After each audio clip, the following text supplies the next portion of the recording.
जिन लोगों को पित्त की समस्या होती है ना, जिनकी शरीर में गर्मी बड़ी होती है, और एक कहावत कही जाती है कि रात को तारों की छाया में ताम्र पात्र में रखा गया पानी सवेरे सवेरे पीना स्वास्थ्य के लिए बड़ा हितकर है। लेकिन उस समय जब ये लिखा गया था, उस समय लोगों को गर्मी शरीर में इतनी ज़्यादा नहीं रहती थी, हाथों में गर्मी नहीं रहती थी। अब जिनके शरीर में भयंकर गर्मी है, वो अगर तावे के बर्तन का पानी पिएंगे तो निश्चित ही उनके शरीर की गर्मी बढ़ेगी, क्योंकि तावा जो है वो दो प्रकार से पानी को गर्म करेगा। एक तो तावा जो मेटल है उसकी तासीर भी गर्म है, और तावे का कलर जो है जिसको ब्रॉन्ज कलर बोला जाता है, तो ब्रॉन्ज कलर जो है, कॉपर कलर जिसको बोलते हैं, तो वो कॉपर कलर किससे मिलके बना है? रेड और येलो दोनों चीजें मिलती हैं तभी तावा बनता है, तावे का कलर बनता है। तो रेड भी गर्म है और येलो भी गर्म है, दोनों मिलकर के उनने कॉपर कलर बनाया। अब कॉपर कलर से किसी चीज को अगर हम चार्ज करेंगे तो डेफिनेटली वो अपनी ही तासीर देगा। तो तावा अपनी तासीर अगर पानी को देगा तो कौन सी तासीर मिलेगी पानी को? गर्मी की। और गर्मी की तासीर अगर पानी में आएगी तो निश्चित ही वो पानी आपके शरीर में गर्मी पैदा करने का काम करेगा।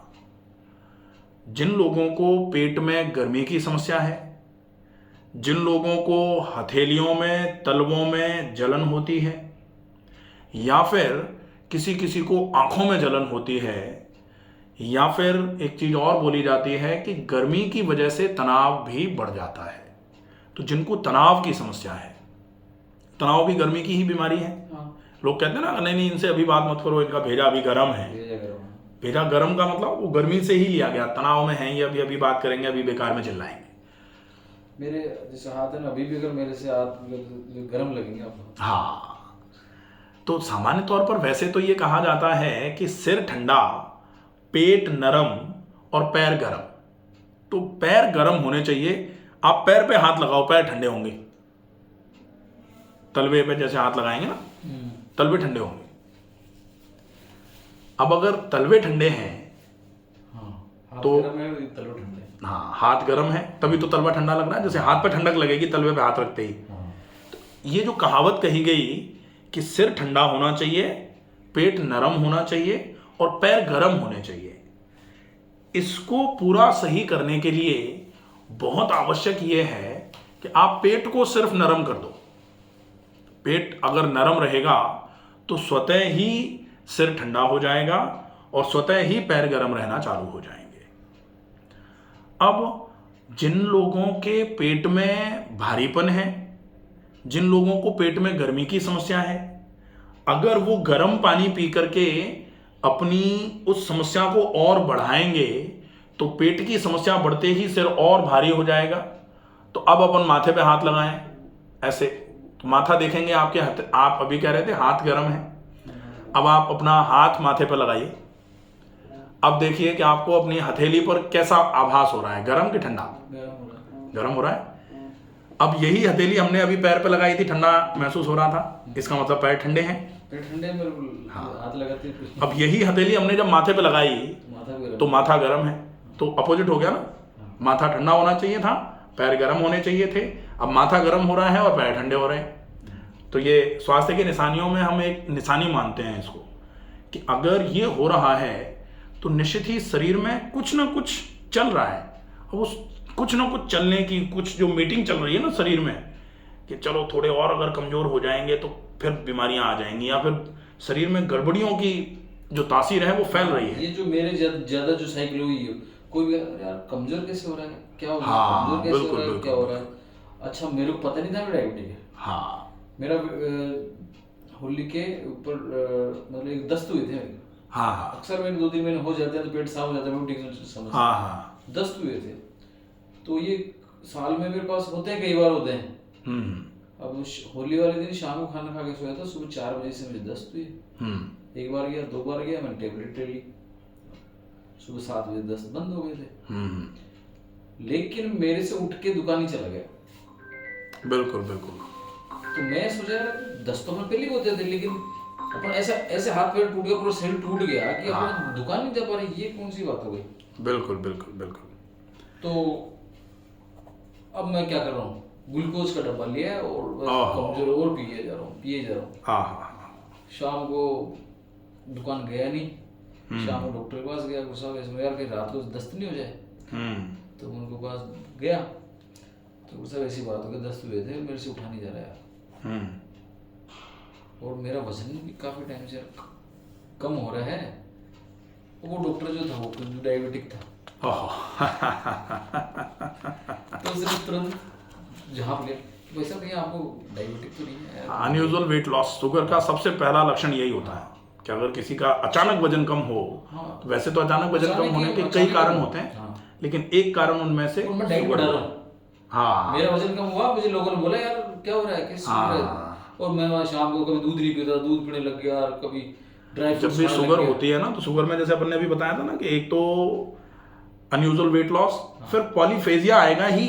भूख लगती है, बार बार प्यास लगती है, बिल्कुल बिल्कुल, खूब खा रहे हैं मचक के। तो ये सारे के सारे लक्षण नोट करके रख लिए जाएं कि अगर ये लक्षण किसी को आ रहे हैं तो सबसे पहले एक सिंपल सी चीज है, शुगर चेक कर ली जाए कितनी आ रही है। मैं जानता ही नहीं था शुगर क्या होती है।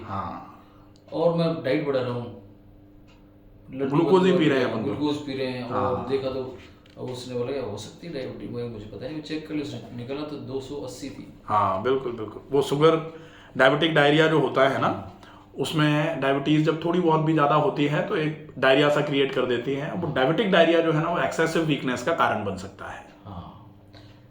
फिर मैं बोला ग्लूकोज भी हो सकता है ज्यादा हो, तो सुबह चेक कराएंगे। तो मुझे सोचा कि यार गांव का डॉक्टर है, पता नहीं कुछ आइडिया हो, तो जो मेरा फैमिली डॉक्टर था, मैं उसके पास गया। साहब ये उसने दवाई चालू कर दी, क्या करना है? बोला यार ये से बिना जांच के मशीन पे नहीं, वहाँ से मशीन के बारे ऐसे बता देती हो। ग्लूकोमीटर कभी, ग्लूकोमीटर थोड़ा बहुत कभी कभी हो सकता है। वो जांच कराई HbA1c, HbA1c ही एक जांच होती है, बिल्कुल सही है। वो करवाई, उसमें लिखवाया कि पास्ट 6 मंथ से आपको डायबिटिक है, पिछले 6 महीने से, और बढ़िया वाली है। डॉक्टर साहब बोला कि बढ़िया वाली है, दवाई चालू करनी पड़ेगी। 7.5 के आसपास थी। 7.5, हाँ ठीक है।